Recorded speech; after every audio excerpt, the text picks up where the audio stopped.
김의겸 전 대변인에게 이 대출을 해주는 과정이 참 석연치 않다. KB가 김의겸 대변인에게 그 산 건물에 있지도 않은 상가를 10개로 늘려서 불법 대출을 해준 건 아니냐라는 의혹에 대해서 KB가 어제 뭐 2차례, 3차례 입장을 내놨는데 입장이 오락가락해서 더욱더 빈축만 사고 있습니다. KB의 해명 살펴보시죠. 오락가락 KB의 해명. 첫 번째 1차 해명 내용부터 살펴보시죠. KB가 지금 옆에 보시는 것처럼 건물에 체크까지 하면서 1차 해명 자료를 냈습니다. 상가 열채가 맞다는 거예요. 그러면서 어떤 걸 상가로 쳤냐면 지하에도 상가가 있다라고 체크를 하고, 그리고 저 위에 옥상에 있는 옥탑방에도 저 옥탑방을 보니까 상가 3채는 들어간다라고 체크를 합니다. 그래서 지하 플러스 옥탑에 상가 6개가 가능하다라고 KB가 해명 자료를 내놨는데 정말로 30분도 지나지 않아서 그 옥탑방이 불법 증축물인 것으로 밝혀졌고 평수도 4.5평밖에 안 된다는 거예요. 그래서 KB의 주장대로 저기에 상가 3채가 들어가려면 상가 한 채당 1.5평이 나와야만 이야기가 가능해집니다. 그러자 KB가 말을 바꿉니다. 상가 10개 주장은 취소하겠습니다. 이게 뭡니까? 국민은행이라면서요. 누굴 위한 은행인 거예요? 국민 맞습니까?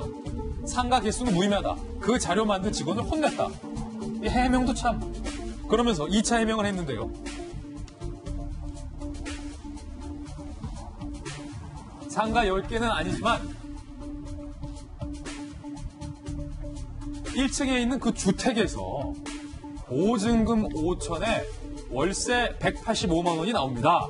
그리고 지하층을 세줬을 때도 보증금 5천만 원에 지하 10평짜리인데 월세 70만 원을 받을 수 있습니다. 그리고 옥탑방 4.5평짜리를 세줬을 때 보증금 500만 원에 월세 40만 원을 받을 수 있습니다. 그래서 저기서 받을 수 있는 월세가 총 570만 원입니다. 라고 해명을 했습니다. 그런데 저 주택 보증금 5천에 월세 185만 원이 나온다 라는 걸 주변 시세의 아파트와 비교해봤습니다. 국민은행이 주장한 보증금 5천만 원에 월세 185만 원이면 어느 아파트를 빌릴 수 있는지 봤더니 저 동작구에서 가장 좋은, 흑석동에서 최고 좋은, 한강까지 보이는 최고가 아파트 흑석 아크로 리버하임의 24평형 로열동의 월세를 받을 수 있는 금액인 것으로 밝혀져서 빈축을 사고 있는 그런 상황입니다. 김배민 박사님, 네. 이쯤 되면 KB국민은행의 해명이 전혀 지금 납득이 안 되고 있어요. 저 대출을 승인해 준 분이 보증금 5천에 월세 185만 원 내고 저 동작구에 있는 그 낡은 상가 건물 들어가서 사시면 되겠네요. 아니면 저 말고 저기 말고 김의겸 대변인이 샀다는 건물 아니면은 보증금 5천에 월세 185만 원 내고 들어가서 사겠다는 사람 한 명만이라도 정말 구해갖고 우리 대한민국 국민 앞에 보여주면 이게 적법하고 제대로 된 대출이 이루어졌구나라고 생각할 텐데요. 사실 청와대 해명에서 그동안 드러났던 것처럼 문제가 발생하게 됐을 때 뭐가 문제냐면서 자꾸 적반하장식 해명을 하게 됩니다. 근데 KB국민은행까지 국민적 공분을 더하게 되는 건데 누가 보더라도 김의겸 대변인의 저 건물에서 사실상 있지도 않은 그 임대료를 받을 수 없는 건물들을 상정해서 대출을 해준 것들이 눈에 띄게 보이게 되는 건데 이런 상황까지 오다 보니까 금감원에서 조사가 들어갈 수 있다라는 얘기가 나오지 않습니까? 국민은행에서 아마 국민에게 납득할 수 있는 설명을 하려면 저는 이렇게 하면 된다고 봅니다. 비슷한 시기예요. 김의겸 대변인이 보유하고 있는 저 정도의 상가에서 저 정도의 대출을 국민은행에서 승인해 준 건이 있는지는 전국에 무수히 많은 대출 건수가 있지 않겠습니까? 비슷한 건 하나만이라도 찾아가고 국민들 앞에 보여주면 이 김의겸 대변인의 건이 정말로 적법하게 이루어졌구나라고 생각할 텐데 김의겸 대변인의 학교 후배이기도 하고 여기에 대해서 청와대 대변인을 지낸 김의겸 대변인에게 불법적이고 특혜 대출이 있었던 것 아니냐는 의혹에 대해서는 여지까지는 완벽한 해명이 되지 않고 있는 터라 이제 그 다음 공은 금감원으로 넘어갔으니 금감원에서 일단 여기에 대한 대출의 적법성 여부를 명확하게 가려내야 될 것 같습니다. 사실은 제가 아시는 많은 분들이 집을 아직 서울에서 못 구해가지고 열심히 사시는 맞벌이 부부인데 이제 젊은 부부죠. 제 후배 부부인데 참 똑똑하고 성실히 일하는 부부인데 은행에서 대출이 안 된다는 거예요. 정부에서 부동산 규제 때문에 대출 좀 받아서 내 집 마련을 좀 애기도 있는데 하고 싶은데 그 대출이 안 돼서 근데 그 대출 금액도 얼마가 안 됩니까? 라고 그러니까 8천만 원 대출 금액이 안 나와가지고 집을 못 사고 있는 제 후배 부부들이 있는데 그 후배 부부들이 이 김의겸 대변인 뉴스와 어제 KB의 해명을 보면서 무슨 생각을 할까? 우리 대한민국과 이 제1금융권에 대해서 무슨 생각을 할까가 저는 너무나도 걱정돼요. 그런데 저는 사실 그 건설 부동산, 특히 이제 재건축 재개발 관련되는 업무를 많이 합니다. 예. 근데 이 부분에 대해서는 완전 공리공론이라고 밖에 할 수 없는 것이 KB 해명이 지금 여기에 이제 흑석 구구역 같은 경우에는 지금 3년 내에 입주할 정도로 지금 거의 재개발이 임박했습니다. 그러면 어떤 문제가 있냐 하면은 그런 데에 들어가서 금방 나올 때 임대가 되겠습니까?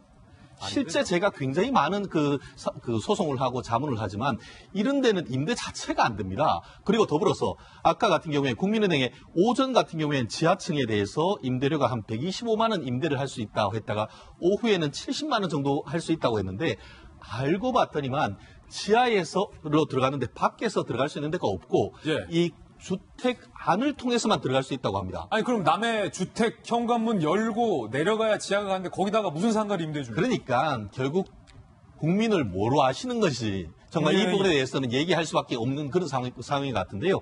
말씀드렸듯이 이와 같은 그 감정평가 그 어떤 그 보고서가 제대로 됐는지에 대해서도 의문이지만 그와 같은 것을 보고 어떤 식으로 이 그 대출을 해주기 위해서 정말 이 김의겸 대변인을 배려했는지를 정말 안 봐도 어느 정도 보일 것 같은데 말씀드렸듯이 어제 말씀드린 것 같은데 결국 본인들이 부실 담보를 받고 10억을 대출했다고 한다고 하면은 결국 국민은행은 그만큼 손해를 보고 김의겸 전 대변인 부부에 대해서는 이익을 준 겁니다. 그렇다고 하면은 이 담당자 같은 경우에는 업무상 배임이 될 가능성이 있는 것이죠. 예. 더불어서 김의겸 대변인 같은 경우에는 결국 그 다 해서 이만큼 대출 받을 사실 담보도 없으면서 불구하고 그만큼 받았다 하면은 그것은 결국 형법상 사기죄가 성립될 수 있는 그런 부분이기 때문에 이 부분은 이미 그 보수단체에서 형사 고소를 했는 부분이 있습니다. 아마 이 부분 아마 청와대에서 어디론가 이사를 가고 난 다음에는 아마 포트라인에 설 가능성도 점점 높아지는 것 같습니다. 아니, 특히 그 KB의 해명 중에 앞권은